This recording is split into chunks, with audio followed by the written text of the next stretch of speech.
À présent, on va voir comment rajouter de l'interactivité à un PowerPoint. Jusqu'à présent, on avait utilisé le PowerPoint pour de la présentation écran. Néanmoins, là, on va vraiment l'utiliser comme outil, comme objet multimédia. Pour ça, on va créer une zone de texte. Cette zone de texte, donc, ça va représenter ici mon menu. Donc, dans mon menu, je vais pouvoir aller sur la page qui s'appelle version, sur la page qui s'appelle version 2, et je vais pouvoir tout simplement quitter mon diaporama. Voilà. Et à la rigueur, je peux même rajouter un lien vers mon introduction. Donc ce texte, je vais rapidement le mettre en forme. Voilà. Je vais rajouter une couleur très rapide. Pourquoi pas des effets.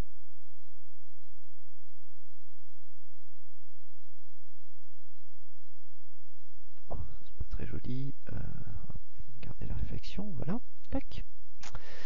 Une fois que j'ai fait ça, je vais venir sélectionner ici un bout de texte. Je vais aller...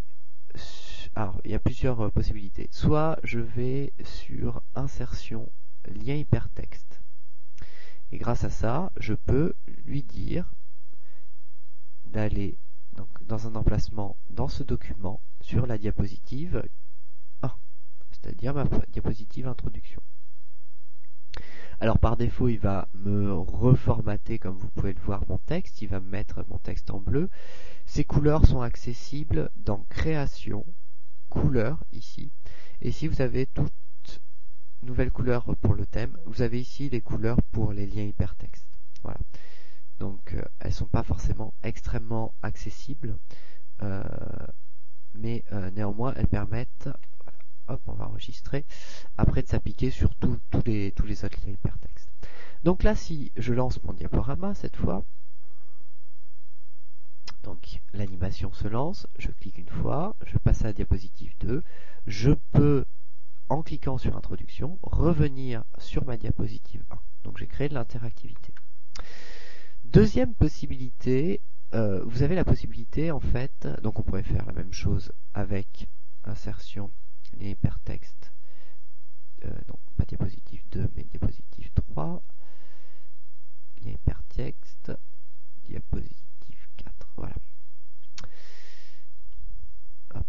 Alors, maintenant ce que l'on peut faire c'est gérer non plus un lien hypertexte mais ce qu'on appelle une zone d'action. Donc on va toujours prendre ici mon texte, mais cette fois on va sélectionner le texte quitté, et au lieu d'aller sur insertion et hypertexte, on va aller sur action. Sur action, on a donc cette fois la possibilité de recréer un lien hypertexte, mais en plus d'ajouter un certain nombre d'éléments, notamment la possibilité d'ajouter ici un son, d'activer un son. Hop, je vais créer par exemple un clic à chaque fois que je clique sur quitter. Deuxième chose, vous avez la possibilité non plus de créer un lien hypertexte vers une diapositive, mais carrément d'arrêter le diaporama. De plus, donc ça c'est le premier onglet, cliquez avec la souris, vous avez la possibilité de gérer aussi ici un son lorsque vous pointez votre lien avec la souris. Pointer, ça veut dire survoler, c'est-à-dire lorsque je vais passer sur quitter, je vais pouvoir lancer un son, par exemple un clic.